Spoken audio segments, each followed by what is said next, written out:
What's going on, guys? It's Venomous Fat Man here. I'm here on the BITT, the boys in the tube, and I'm not sitting down with a boy. I'm sitting down with a beautiful woman. I'm sitting down with Raychul Moore. And before we were just talking about a whole bunch of stuff involving her origins into gaming, her origins into the industry. So let's kind of get into something different now, Rachel. I want to talk about cosplay heavily because this is something that people, they think they know about it, but they really don't. Like, they don't really know the effort that goes into making such awesome outfits. So give us kind of a synopsis about what cosplay is in general. Cosplay is the difference. I think it's a word play on costume and role play. So it's basically people role playing as their favorite comic book characters or video game, movie, or anime characters, basically. But usually you're supposed to make your own costume. That's kind of like the thing about cosplay. You don't want to buy it pre-made. Like, don't go to a Halloween store and get a Supergirl costume. So pretty much, the golden rule for cosplay is that you have to make your own costume. Is it like kind of like, all the other people around you kind of look down at you if they really notice that like you really bought it at like Party City or something like that? Well, what a lot of people don't see is how elitist the cosplay group is. They are brutal, really, really brutal. And yeah, if they see a girl like dressed as, I don't know, Robin, and it was a costume from a Halloween store, then yeah, they can be pretty brutal. Like if you've seen Mean Girls, that's kind of like what it is in the cosplay world. That is just straight up mean. I'm just saying. It But is. It's awful.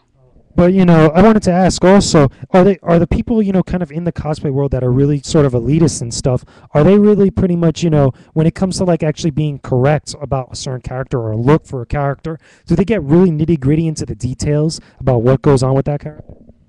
Oh yeah, I cannot tell you how much because I've done Supergirl before. How much crap I got because my belly button's pierced, and Supergirl's belly button isn't actually pierced, and I've gotten so much trouble for that, so much. And it's like, really, come on, guys, we're supposed to be having fun here, not nitpicking whose belly button pierced and stuff.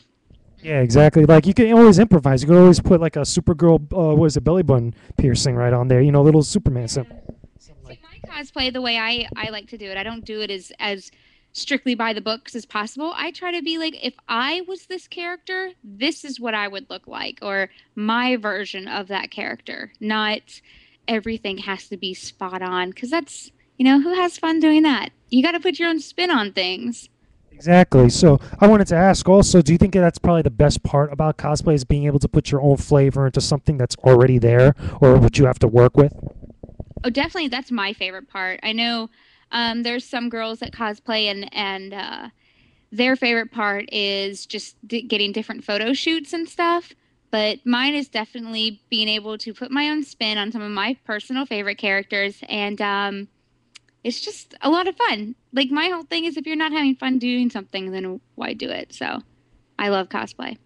So about cosplay, do you think also it's probably the best part also is about cosplay is being able to show it off to other people like that to be able to see the outfit and stuff? Because you mentioned about some girls like going through the photo shoots and stuff and maybe posting them up online or different sites or magazines and stuff. But going out in public to a convention or something or just walking around town, do you think that's much more better or what's that experience like for someone with your experience that's done it so many times?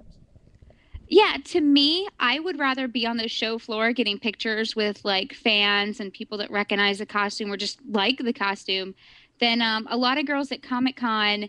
They will, get in their costume, and if you ask for a photo, if you don't have a nice enough camera, they won't want a picture with you. Or they'll ask you, like, oh, well, who are you with? And if it's not an outlet they recognize, then they won't let you take a picture of them or with them.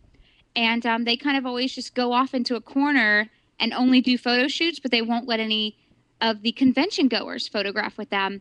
And to me, that's the whole purpose of cosplay. It is you get out there and you meet other people that love that character, that love your costume, and you get pictures with the convention goers. Because like at Comic Con, I'm not just there to cosplay. I do always take 2 days off to actually shop and see what the convention has to offer. But yeah, I don't understand the whole "you don't have a nice enough camera, so don't take a picture of me" thing.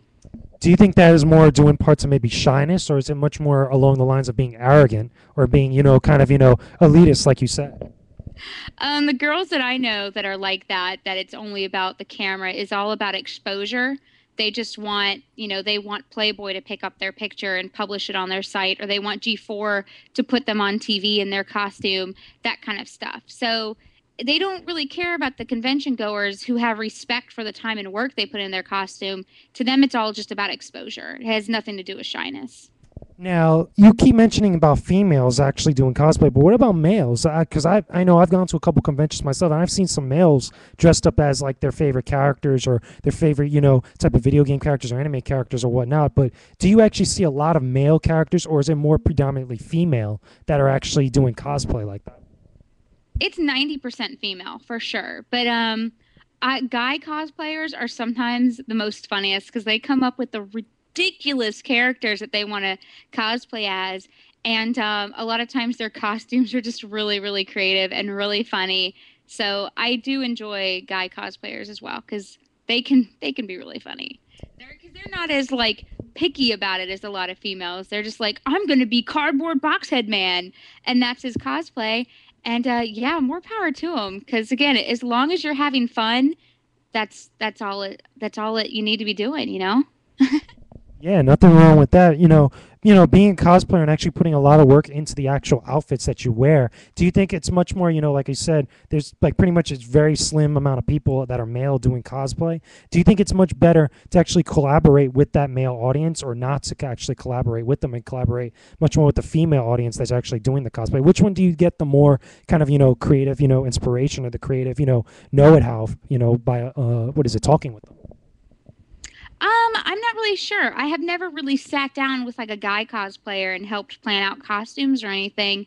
It's always been more female. And I think, there's always going to be more female cosplayers because there's always more males at these conventions. And, the guys don't want to go take pictures of the guy with his shirt off dressed like Thor. They want to take the pictures of the girl that's like in a cuter outfit.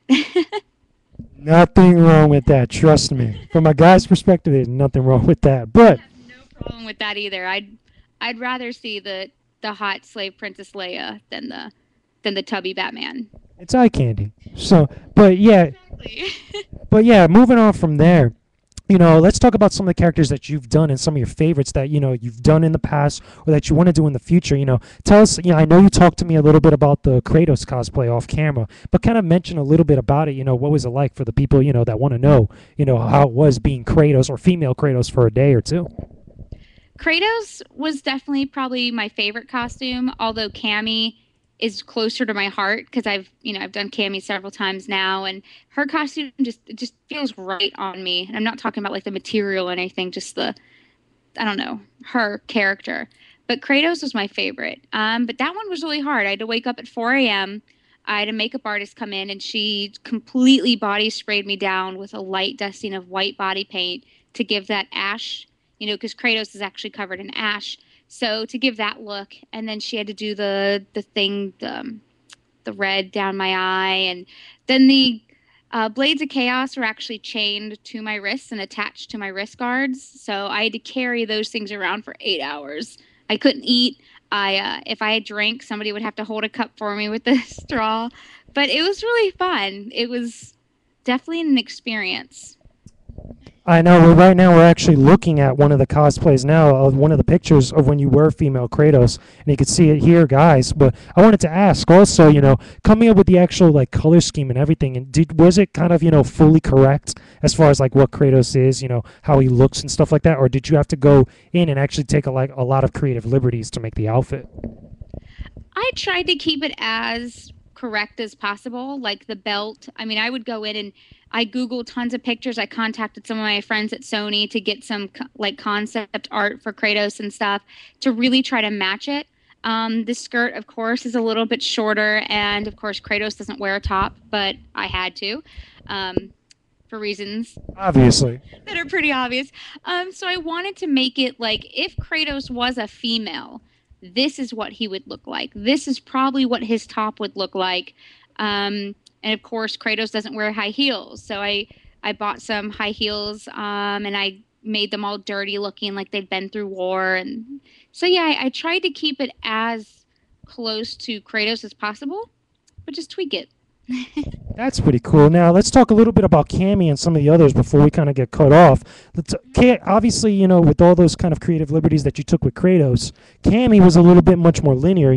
Pretty much obviously you're female and you could kind of match up with the actual look of Cammy. Pretty straightforward. Tell us like what that was about or how it was actually, actually being Cammy. Cammy's a little is definitely, it takes some getting used to, because walking out in public and constantly thinking in your mind, I'm in a thong right now. That's a little nerve-wracking. Must have been intimidating. Huh? It must have been intimidating. It is at first, but I mean, it's kind of shocking how quickly I just forget. And I don't know, it just feels like I'm walking around in normal clothes. I just don't really think about it anymore. But I did take a little liberties with her costume. Like her gloves are much bigger in the game, but I try to take characters and say, okay, if they're in real life, this is what they'd wear. Like in real life, Chun-Li's spikes shouldn't be this big, They need to be a little bit more proportional to her size. So I try to do that with Cammy. I dumbed down her gloves a little bit more so they weren't so dominant. And yeah, I just really like her costume. She was always my favorite, even before I got into cosplay. When I played Street Fighter, I was always Cammy. So when I got into cosplay, naturally, she was one of the first ones I wanted to do. That's cool. So let's talk about this other one we're actually looking at right now on your website. If you guys don't know her website, it's www.raychul.com. You guys could check it out in the gallery. But let's talk about your Poison cosplay, because I did not know you actually did this until I actually went on your site and I saw it. I was like, oh my God, she actually did Poison too. Tell us a little bit about that one. Poison, I know that, she's transsexual or transgender. Everybody kept asking me, so which Poison are you? And I'm like, I'm the one after operation. But anyways, I've always liked Poison too, but her costume is what appealed to me because it's so just normal. Like, it's just so basic, yet you have to get the costume right so it doesn't look like a girl with pink hair walking around in, cut off jean shorts. So... And definitely the pink hair appealed to me too, because pink's my favorite color. So I really liked her costume. It was really appealing to me. The wig didn't come out exactly what I wanted it to be, but you got to make do with what you got. Was this like pretty much before we get cut off really quickly? I wanted to ask also, was this the easiest one or the easiest cosplay outfit that you actually have done so far? Because obviously, like you said, it's a little bit much more straightforward, a little bit, was it a little more lenient as far as like, how your costume's going to be? From what I could see anyway, how was it in your eyes? I would say Supergirl was the easiest because you really can't mess up Supergirl. It's extremely basic. Poison's was the second easiest because I already had the top and I already had the shoes and I already had the shorts. So all I needed was a hat, a wig, and some handcuffs. So that's pretty cool. So anyway, guys, we're going to go into a new video right now. Be sure to check out part 3 as I continue to sit down with Raychul Moore. Talk to you guys in a minute.